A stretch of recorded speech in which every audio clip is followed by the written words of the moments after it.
Hello Generation 1 Transformers fans, this is Sparkster1701 here, and today we're going to talk about another interesting and rather unique toy in the Generation 1 line, the Autobot Double Spy Punch and Counterpunch.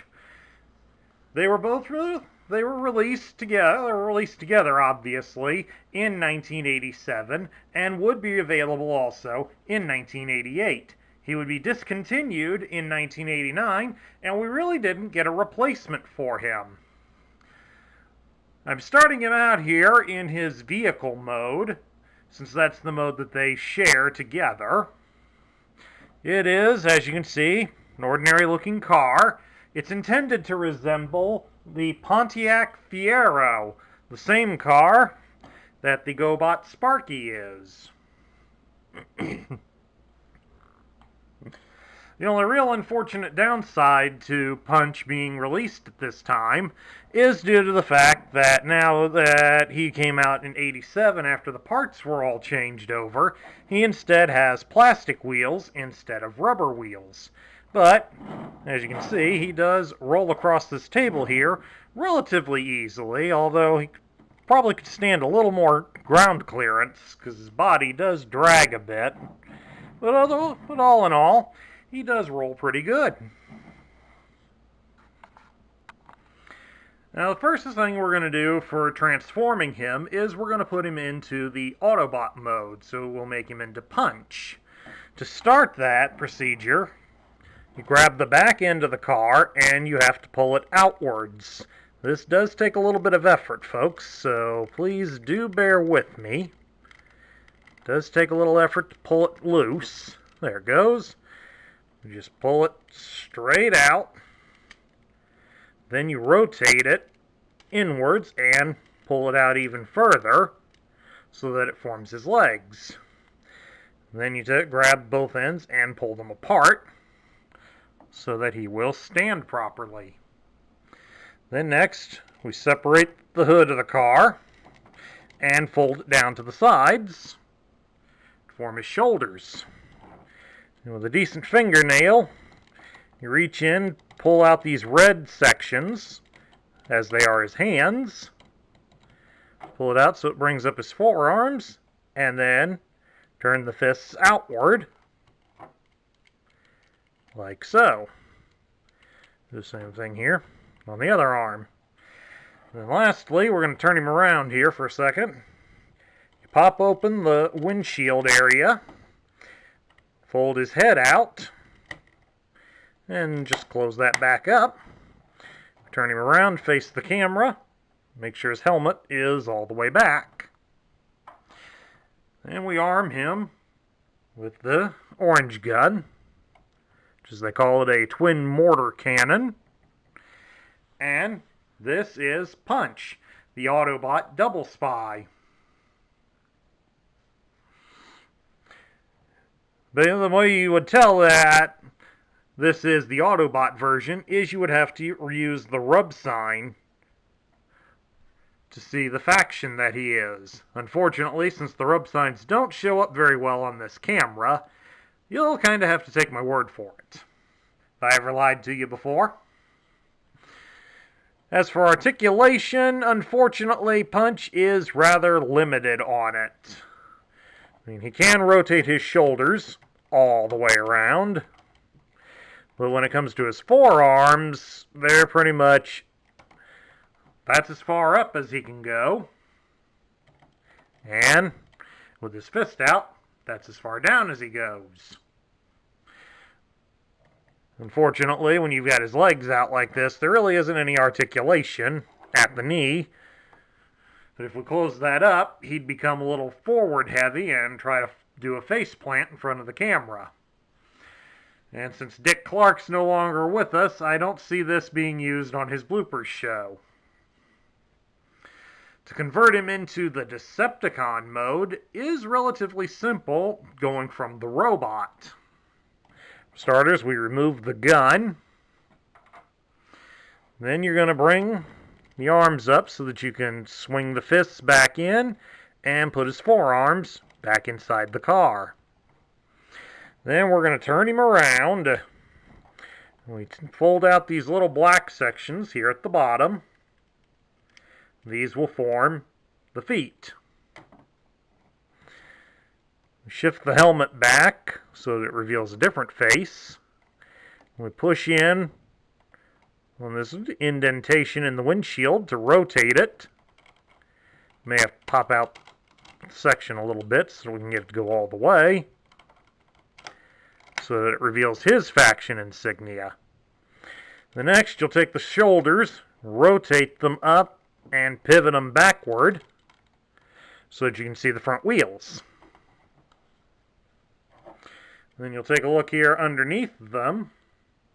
This blue section here, there's a little post right up there, right where my thumbnail is, and you just use that to pull down his arms. And then just bend it at the elbow to adjust it as you see fit. Do that same thing here with the other arm. And adjust his shoulders another notch so that his arms don't look so weird hanging down like that. And then we will give him the other gun, the photon rifle. And this is Punch's alter ego, Counterpunch. This is how he appears in front of the Decepticons. And just like his Autobot side, the articulation is once again limited to the arms. As you saw earlier, the shoulders can rotate, but they're a little harder to do here on Counterpunch. So in ways he has less, but he can bend his arms at the elbow and a little bit at the forearm, but you really can't, since they go sideways, you really can't get him to do too much. So, slight downside, but all in all, for getting two robots, it's not too totally bad. Let's take a look now at the Double Spy's loose parts, and he only came with two, a different weapon for each robot. This one is probably the hardest one to find. It is the twin mortar cannon that the Autobot Punch uses. As you can see, it's just an orange double-barreled gun. On the opposite side, it's hollow, so there's no real frills about it, but going by my experiences as a collector, as I had bought my figure loose at a flea market a number of years ago, it did not have this gun, and I was quite a few years searching and hunting down just to get this gun. So this one appears to be the harder of the two to find. And lastly is the Decepticon version. The Decepticon Counterpunch's weapon, his photon cannon. This gun I kind of like a little more. It looks more realistic. I mean, we got a nice little ammo clip right here on the front, and looks like a sight right on the top of the gun. Turn around, looks the same on both sides. It's said in the lore that this photon cannon has enough energy in its discharge that it can tear a transformer apart. So this is a pretty dangerous weapon. The Autobots all have an inhibitor inside them that protects them from the effects of this gun should Counterpunch be forced to shoot at one of his allies in battle.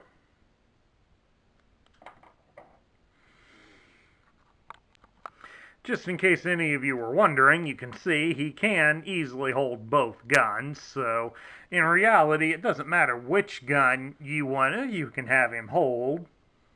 I only just gave you what is supposedly, according to the various lore and such, and the instructions, but when it's in your home and it's your toy, you are free to do with it as you please. Next, we're going to take a look at his instructions.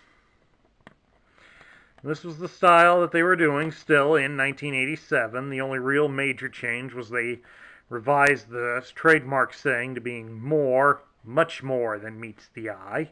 And you'll notice instead of having his name as Punch and Counterpunch, it lists him as Double Spy. And we go over here to the contents page so you can see everything he came with. And then it goes through the motions on how to transform him into the Autobot.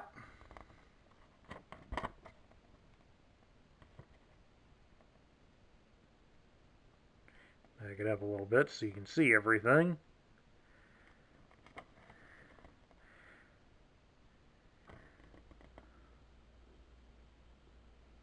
There's getting you into the Autobot, and now we flip the instructions over, and it shows how to go to the Decepticon, which is basically how almost exactly how I showed you. They do things a little differently, but like all good puzzles, we all find our own way to deal with it as you play with it more. And then here's a sticker page. Something I should consider investing into my toy is see if I can get him a set of stickers. And we get over here to the last page that talks about the rub sign. And down here in the middle we got the ad for the robot points, since there were still a few good orders being available in 1987, such as to get some of the original 84 toys. And then down here we have about how to read his tech specs. Before we go to his tech specs, we'll show you one nice little feature. I do happen to have his box. Let's get him out of the way so we can move the box front and center here. And this is his this is the front end of his box. As you can see, it has both robot modes on there and does heavily emphasize his nature as a double spy. This particular one came from a store called Keys. I have no idea where that is. But apparently he was at one, it was a $20 toy, and Keys was selling him for about $13. So whoever owned this box, looks like they got a little bit of a deal out of it. Looking here at the top, shows, notice here, transforms from car to Autobot robot to Decepticon robot and back again. It's a nice unique feature for him. It shows the changeover to Punch and then over to Counterpunch. There's not much here on the sides except showing the robots and the car. Same thing on the other side, and more or less the same things on the bottom. Turn it around to the back side, and this is the mural for 1987, which was putting heavy emphasis on the headmasters. And to some degree, the target masters, because there's few of them hidden on here, like right over here is Crosshairs.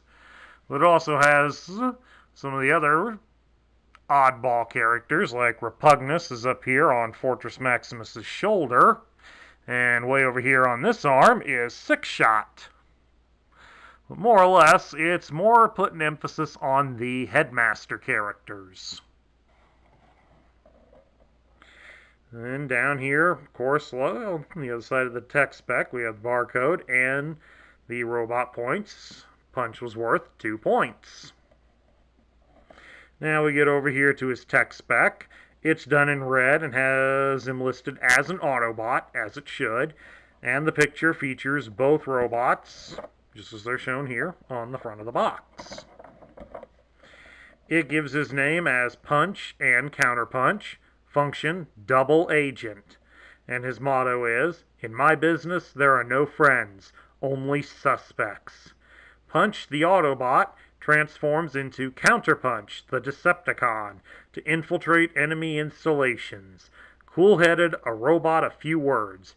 Reveals little of his true self to either side. Maximum car mode speed, 160 miles per hour. Uses twin mortar launcher in Autobot mode, photon cannon in Decepticon mode.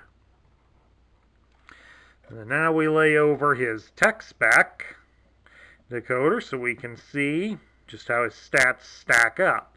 It gives his strength as 6, his intelligence is 9, his speed is 4, his endurance is 6, his rank is 7, his courage is 10, his firepower is 6, and his skill is 9.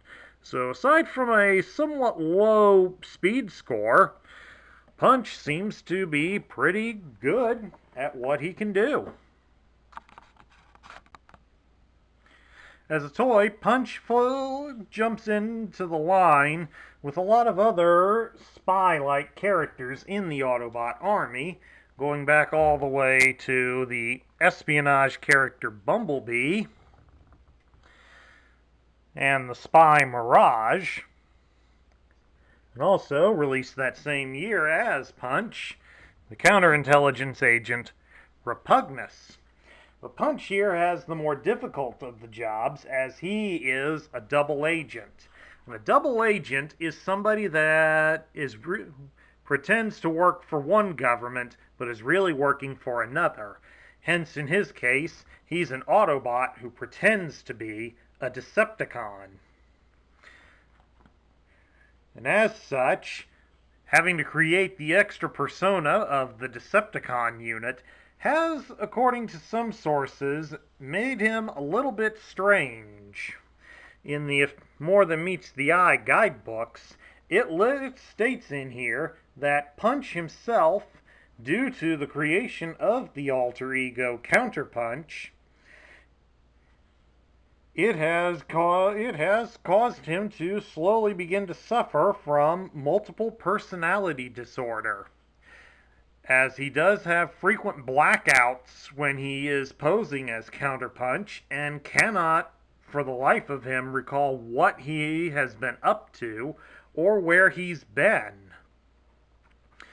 So this risk of him being being a deep undercover agent has also gotten him rather paranoid, as he's afraid that the Decepticons have likely planted somebody inside the Autobot ranks to do the same job that he's doing to the Decepticons.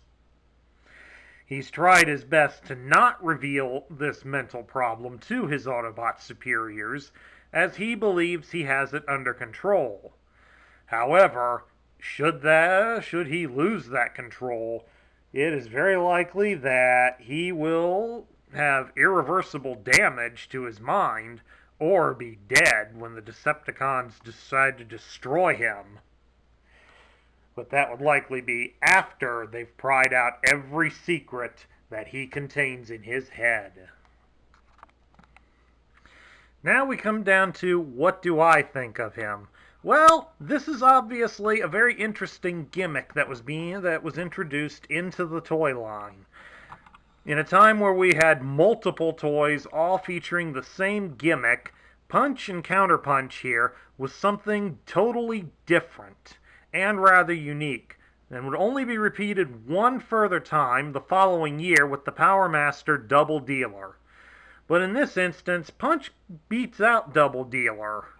The double spot, with him being a double agent gimmick, that helped create a lot of imagination for many children, as many of their play adventures would probably revolve around the antics that he would get himself into, learning Decepticon plans and then racing back to the Autobots to tell them what they were up to, so the Autobots could go easily and quickly save the day.